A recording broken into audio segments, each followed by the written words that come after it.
Oi gente, eu sou o Neto, esse aqui é o canal 1000 Páginas. E afinal, ouvir um livro é a mesma coisa do que lê-lo?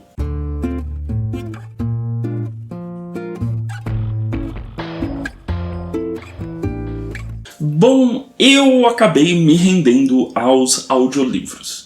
Não completamente, tive uma experiência bem controlada de janeiro até agora, o mês de julho, e eu queria comentar sobre algumas coisas que eu percebi que funcionam pra mim, e obviamente eu não sou o maior especialista em audiolivros, mas eu acho que talvez, se você tá pensando, será que eu devo tentar? Pode ser uma porta de entrada, e aí tem alguns aspectos que eu acabei achando que são os mais prioritários na escolha de um audiolivro. Já tem algum tempo que eu tenho flertado com audiolivros.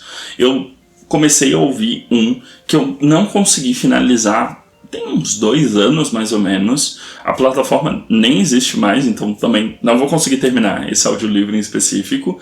Mas de janeiro até agora, a Companhia das Letras, que é parceira aqui do canal, cedeu gentilmente 3 audiolivros, ao longo dos meses, para fazer uma experimentação. Então eu escolhi 3 títulos bem diferentes entre si, para poder, tirar a prova se realmente eu só não gosto da experiência ou tinha feito escolhas ruins. Se eu gosto da experiência, ainda não sei, mas eu acho que tem alguns aspectos que pegaram bastante. Para vocês terem uma ideia, eu escolhi 3 livros completamente diferentes para fazer essa tentativa.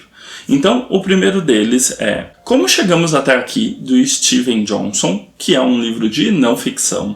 O Som do Rugido da Onça, de Micheline Verunsky, que é um livro nacional premiado no Jabuti de 2022. E Um Homem Só, de Christopher Isherwood, que é um romance inglês ou americano, agora eu não vou me lembrar, mas é um romance internacional e que também tem características diferentes dos outros dois. Até porque ele é uma obra de personagem LGBTQIA+.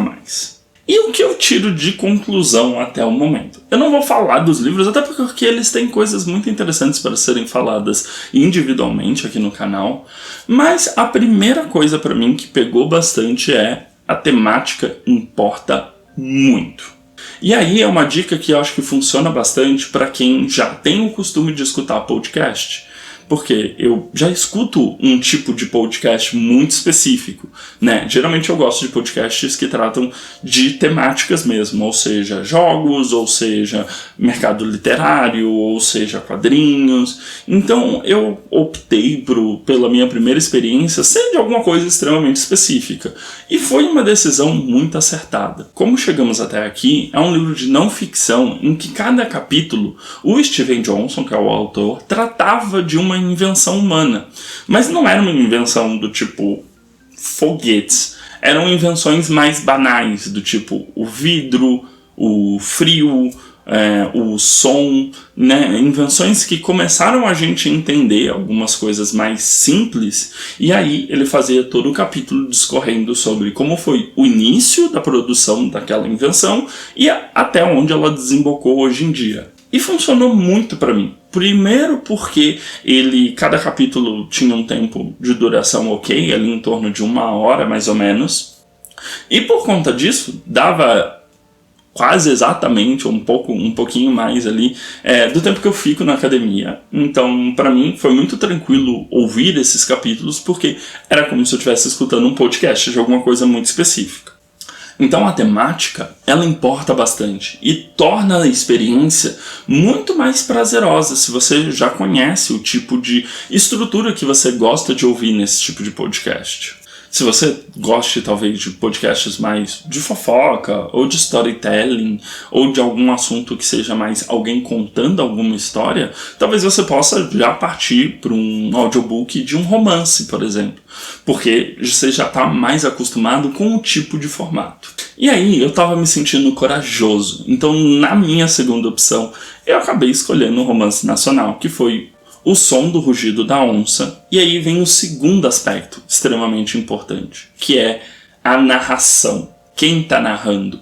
O som, a voz do narrador, a entonação, Tudo isso importa muito porque torna a experiência mais próxima da sua leitura. No caso de O Som do Rugido da Onça, o livro é narrado pela própria autora, a Micheline Verunsky. E como é um romance, e aí é um pouco, eu vou confessar que eu dei uma roubada. O Som do Rugido da Onça, ele é um romance, do tipo um romance histórico, em que a gente vai acompanhar a vida de duas crianças indígenas que foram levadas para a Europa e, faleceram lá. E então existe esse fator, o histórico mesmo, do fato real, e existe a ficção histórica, em que a Micheline vai contar os pensamentos desses personagens, as motivações, como talvez tenha sido uma reconstrução do dia a dia desses personagens, seja no Brasil, na viagem ou mesmo na Europa. Então ela vai fazendo essa reconstrução. Então, de certa maneira, a gente acaba até tendo um negócio meio por tópico. Mas o que me pegou muito foi exatamente o fato da autora estar narrando o livro, porque ela sabia dar exatamente a entonação do jeito que ela havia imaginado. O fato de ser uma autora que não é do eixo Rio-São Paulo, se eu não me engano, ela é nordestina, permite com que o jeito, a escolha de palavras e a sonoridade das palavras fizessem muito mais sentido, trouxessem a história muito próximo para como se ela tivesse sentada na minha sala contando alguma pesquisa que ela fez. Então a narração e a entonação, a escolha de voz feita para esse audiobook influenciou muito na minha experiência. E eu fui muito levado, porque o modo como as ideias foram encadeadas na história, e mesmo a sonoridade das palavras, o ritmo, tudo isso foi perfeito nessa experiência. Então eu saí extremamente satisfeito e muito feliz de ter conseguido finalizar um romance, um gênero que eu não me imaginaria ouvindo um podcast no mesmo sentido, mas como audiolivro funcionou de uma maneira impressionante. E aí agora eu tô no terceiro audiobook, que eu ainda não finalizei, sendo bem sincero, mas que tem sido uma experiência meio mista. Um Homem Só, ele me puxa bastante para o terceiro ponto que eu achei relevante para esse vídeo, que é o tamanho dos capítulos importou muito para mim. Um Homem Só tem capítulos muito longos. E por ter esses capítulos muito longos, muitas vezes eu não consigo ouvir um capítulo inteiro enquanto eu estou na academia. E isso acaba prejudicando um pouco a minha experiência, porque às vezes, por mais que eu respeite as pausas naturais do livro, em que ocorreu alguma finalização de assunto, ocorreu uma linha de pensamento fosse encerrada, eu fico com um certo incômodo de, poxa, será que eu vou lembrar amanhã exatamente aonde eu parei? Num livro é muito mais fácil, às vezes, você se forçar a finalizar o capítulo, que geralmente é o que eu faço na minha leitura de livros físicos. Eu sempre tento finalizar o capítulo para poder, antes de parar a leitura, porque eu conheço a minha memória de pombo e ela não vai reter informações de eu parei exatamente nesse momento, ainda mais se eu estiver lendo no fim do dia, ou do tipo, estiver lendo para continuar em outro momento, eu não vou guardar isso, reter exatamente isso. Então o tamanho do capítulo nesse caso está impactando um pouco a minha experiência. Em O Som do Rugido da Onça, mesmo sendo um romance histórico, a gente tinha capítulos curtos, em que a narração durava 40 minutos, 50 minutos, às vezes 30 minutos, 2 de 30, 1 de 20, dependia muito do fluxo narrativo da autora.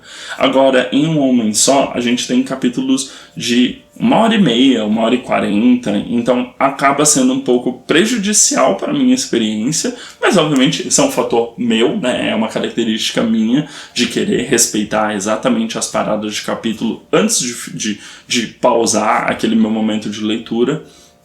Mas se você tiver uma característica parecida com a minha, é possível que você se pegue pensando exatamente nesse aspecto. Porque você acaba também, em alguns momentos, pensando, poxa, o capítulo demora, 1h30, mas eu tenho só 1 hora de trajeto até o trabalho, ou 1 hora, que eu vou faxinar a casa. Então acaba, às vezes, te botando com o pé um pouco atrás, porque você pensa, poxa, não vou conseguir terminar? Será que então eu deveria engajar nessa atividade nesse momento? Então, para mim, pegou um pouco. Então, o tamanho do capítulo também é importante. Bom, então antes de continuar, não esquece de deixar seu like, seu comentário, se inscrever. E lembrando que na loja do Capitão Onigiri você tem um cupom de desconto de 5% aqui do canal e que fechando a sua compra de mangá, livro, quadrinho, acessórios, com esse cupom você tem 5% de desconto, o que é sempre muito melhor. Então, pensando um pouco sobre aquela primeira experiência com audiobook, que foi A Incrível Viagem do Shackleton, eu cheguei num ponto que eu acho que talvez por que eu não engajei por tanto tempo, que é o tipo de descrição importa bastante para audiolivro. A Incrível Viagem do Shackleton é um livro de não ficção em que a gente vai ter a narração sobre a viagem do Shackleton para o Polo Sul e como o navio dele acabou encalhado entre as calotas de gelo e, apesar de uma realidade de morte praticamente certa, ele faz uma epopeia para salvar sua tripulação, chegar até um lugar seguro e dessa maneira eles serem resgatados. E então as descrições acabam pesando bastante, porque a gente tinha muito nome, 90% da tripulação era londrina, então a gente tinha uns sobrenomes também um pouco mais difíceis de você memorizar e guardar, apesar de eu achar interessante a gente poder ouvir exatamente como é a pronúncia correta. Mas essa dificuldade em conseguir me conectar com um tipo de descrição que às vezes é muito específica, seja de elementos do navio, a descrição de como são os ambientes, termos científicos sobre os animais, da Antártida, as funções de cada um dos homens da tripulação, os nomes, esse tipo de descrição extremamente detalhista, que é muito importante para uma não ficção, acabou tornando bem pesado o meu fluxo de escuta desse audiolivro. Então eu acho que acaba sendo importante também. Quando as descrições são extremamente minuciosas dessa maneira, talvez eu acho que eu prefira a leitura física da obra, porque aí eu posso marcar com algum post-it, posso pesquisar mais a fundo no celular, caso eu não entenda algum tema, se eu tiver no Kindle eu já abro exatamente ali um link da Wikipédia,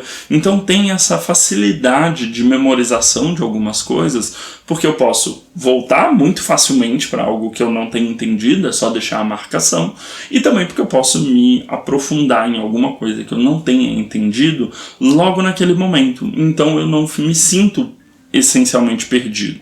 Então acabaram sendo 4 pontos que cada um desses audiolivros que eu experimentei me ensinaram uma coisa ou outra, mas eu acho que vão acabar servindo para as minhas próximas escolhas de histórias. Então, a temática é muito importante, quem está narrando ou como está narrando é extremamente importante, o tamanho dos capítulos é extremamente importante e o estilo narrativo ou descritivo da história acaba pesando bastante também na minha decisão. Se você se empolgou com audiolivros, hoje a gente tem uma facilidade muito maior de acesso a esse tipo de plataforma. Eu, por exemplo, utilizei a Play Livros do próprio Google, então eu recebi os livros via Google Play mesmo, então foi bem tranquilo, já usei meu próprio celular para fazer isso. Mas se eu não me engano a gente tem o Esquilo, o Storytel, tem várias plataformas hoje que fornecem a possibilidade de audiolivros que são narrados por seres humanos, porque uma coisa que eu acho que eu nunca vou me acostumar são as pessoas que pedem para sistemas tipo Alexa, fazer a leitura de um livro enquanto você está fazendo alguma atividade na sua casa. Não sei se eu conseguiria me adequar, exatamente porque esbarra na questão da voz, entonação e narração, que hoje em dia uma IA não consegue parear.